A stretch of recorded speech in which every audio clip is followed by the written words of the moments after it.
Good morning. You're watching First Up here on India Today. I'm Akshata Nandagopal. This Friday morning, we'll be getting you all the latest and live updates coming in from Kabul after the blast that's been reported outside the Kabul airport. Information still trickling in on exactly what was the impact of the blast. That will be our top focus through the morning. Our top focus this morning is on what happened at the Kabul airport yesterday. At least 2 explosions were reported near the airport amid a huge and chaotic evacuation effort from Afghanistan. So far, what we're picking up is that 70 people have died and 120 people have been injured. 13 US troops are also among the casualties. India Today's Navid Sultani is reporting from the streets of Kabul, bringing you these hair-raising live reports on the situation currently.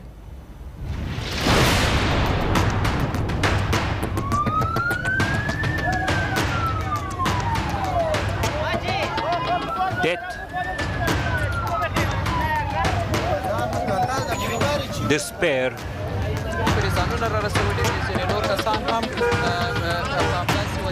and chaos.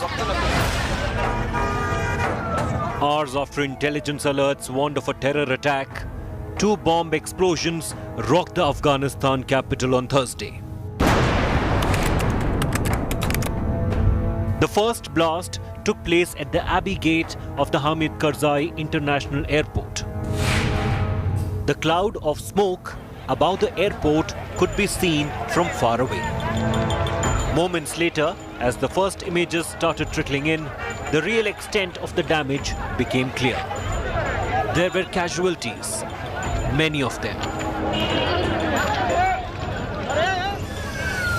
Even as injured were being ferried to the nearest hospital for treatment. I'm going now to hospital on the way. You see in the photo, in a video, the people are killed in this explosion to the airport area. Now I'm on the way, go to the emergency hospital, to the Kabul emergency hospital. Came another blast. This one near the Baron Hotel that is housing British troops. The Taliban has called the bombings, the first after it took over Kabul, a terrorist attack. The Islamic State Khorasan has claimed responsibility for the terror attacks. The early indications suggest that it was a suicide attack. Pentagon has confirmed the US too has suffered casualties. Children and women were among those who lost their lives. This guy is injured in this explosions. You see, I want to go to hospital in my car. This is my car, and this guy is injured in the explosion today in airport area. There is not a place for some injured and killed people. I want to travel and displace these injured people to other hospital. What was feared is now becoming a reality. A lot of injured people, they are civilian, they came to a hospital, they're emergency, and they don't have a good health. In an Afghanistan where several players are jostling for power, terror is having an easy run. Bureau Report, India Today. So it was 4 explosions in all that rocked Kabul on Thursday. 12 US soldiers, including 11 Marines and a Navy medic, were among those killed. India Today has also accessed exclusive satellite images of the airport, the Hamid Karzai International Airport, that was clearly the target.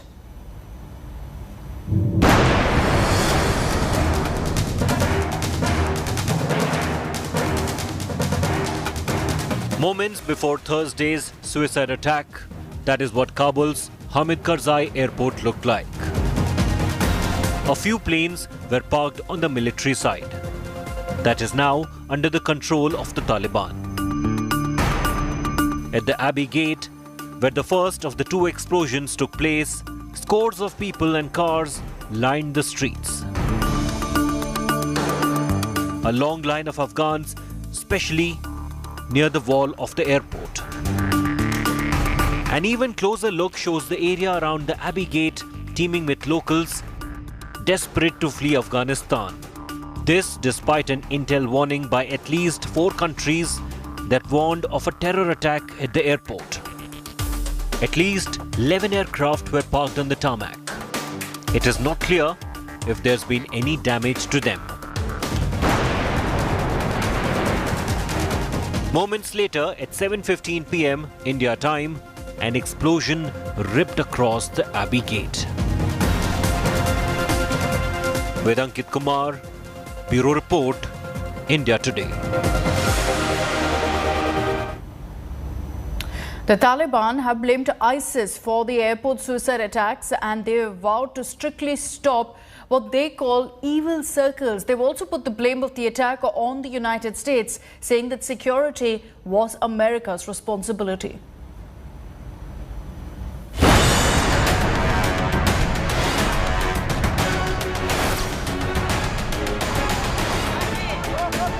Piles of bodies all around. The war is over, but Afghanistan continues to bleed. Serial blasts rock capital Kabul, leaving scores dead. The Islamic State, or ISIS, lost no time in claiming the bombings in the Islamic Emirate of Afghanistan, established by the Taliban using terror. Irony, just died 1,000 deaths. The Taliban, that has a reputation of killing women, executing dissenters, has come out strongly against terror, condemning the Kabul attack. The Islamist hardliners claimed they had provided information to the US about the possible attack. Taliban spokesperson Zabiullah Mujahid said his organization will not allow terrorists to use Afghanistan as a base for their operations. The Taliban has declared it will take every step to bring the culprits to justice. It also sought to put the blame at American doorsteps, saying that the explosions took place in an area where US forces are responsible for security. 20 years after the World Trade Center terror attacks, the terror wheel has turned the full circle. If the Al-Qaeda hosted by the Taliban launched the dastardly kamikaze bombings on the US then, today another terror group hosted by the same Taliban has carried out suicide bombings on their own soil. Bureau Report, India Today. Now, after twin suicide bomb attacks rocked Kabul airport, an uneasy calm prevails at the Hamid Karzai airport. This is the sole airport that's being used for evacuations from Afghanistan, and now questions loom on exactly how these evacuations will continue. India Today has learned that 20 Indian nationals and 140 Afghan Sikhs and Hindus are still stranded in Afghanistan. These 20 Indian nationals have now reached out to the Indian government for urgent evacuation. There's also, moreover, a possibility that some Indian nationals are yet to reach out for evacuation. India is bringing back its people from war-torn Afghanistan under Operation Devi Shakti.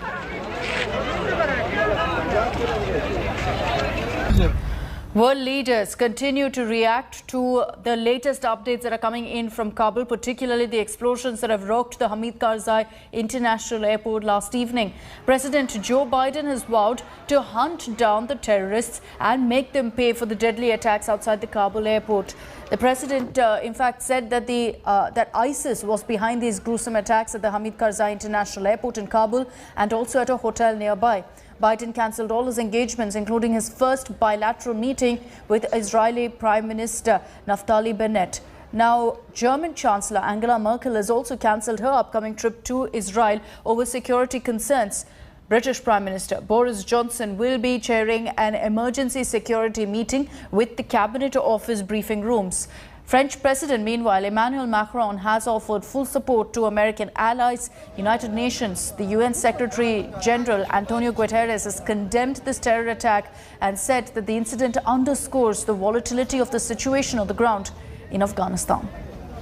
As well as anyone who wishes America harm, know this: we will not forgive.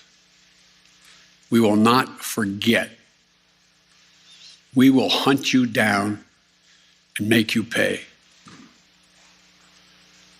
I will defend our interests and our people with every measure at my command. Over the past few weeks, I know many of you are probably tired of hearing me say it. We've been made aware by our intelligence community that the ISIS-K, an arch enemy, the Taliban, people who were freed when both those prisons were opened, has been planning a complex set of attacks on United States personnel and others. This is why, from the outset, I've repeatedly said this mission was extraordinarily dangerous, and why I've been so determined to limit the duration of this mission. Remember that there's a deadline for the withdrawal of US troops from Afghanistan. It's August 31st and it's fast approaching. US President Joe Biden says the evacuation operation is on track and will be completed on time. This even as the Taliban have asserted that they will simply not allow any extension of the deadline beyond August 31st. While tens of thousands of people have already been airlifted from Kabul, there are still many others who are desperate to leave the country. The US president says the August the 31st deadline still stands. We are currently on a pace to finish by August the 31st.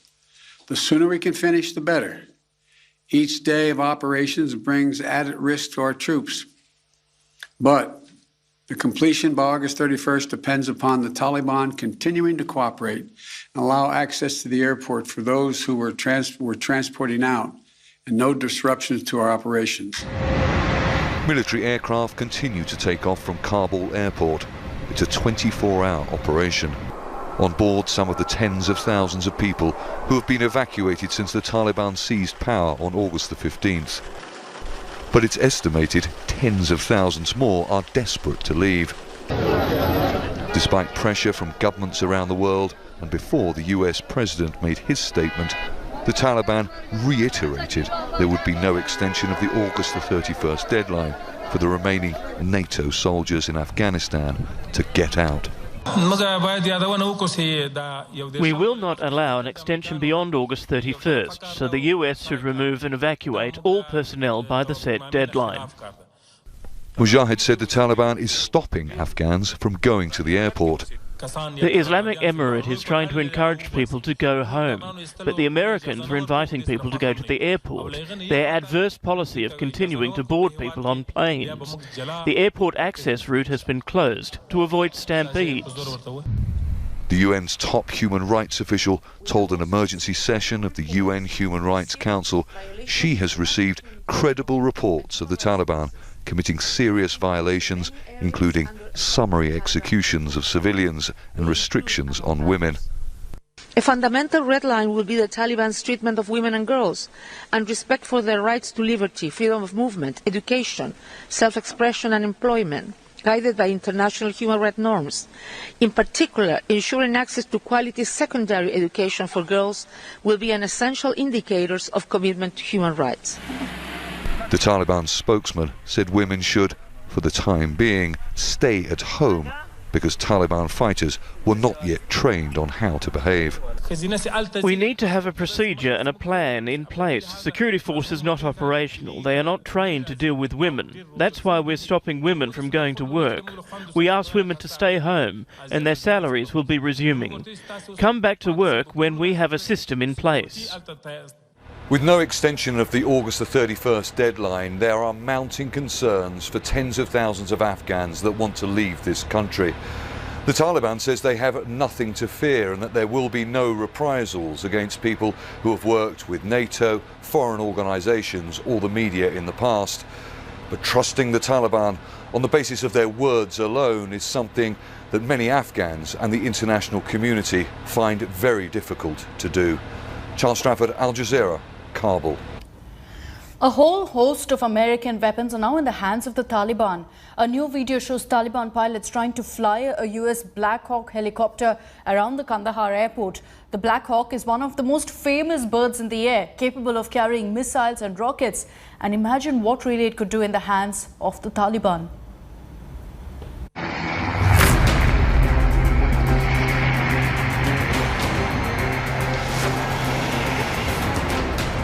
A legendary American UH-60 Black Hawk helicopter.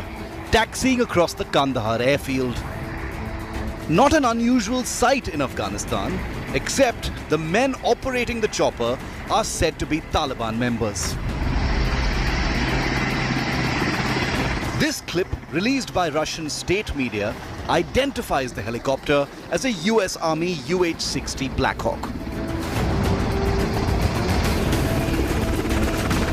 Over 35 Black Hawk helicopters supplied by the US to the Afghan army were left abandoned in the rapid collapse following the US exit.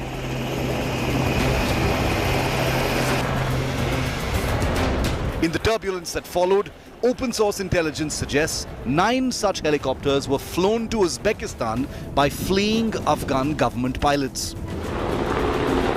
That would mean at least 25 Black Hawk helicopters are still in Taliban hands.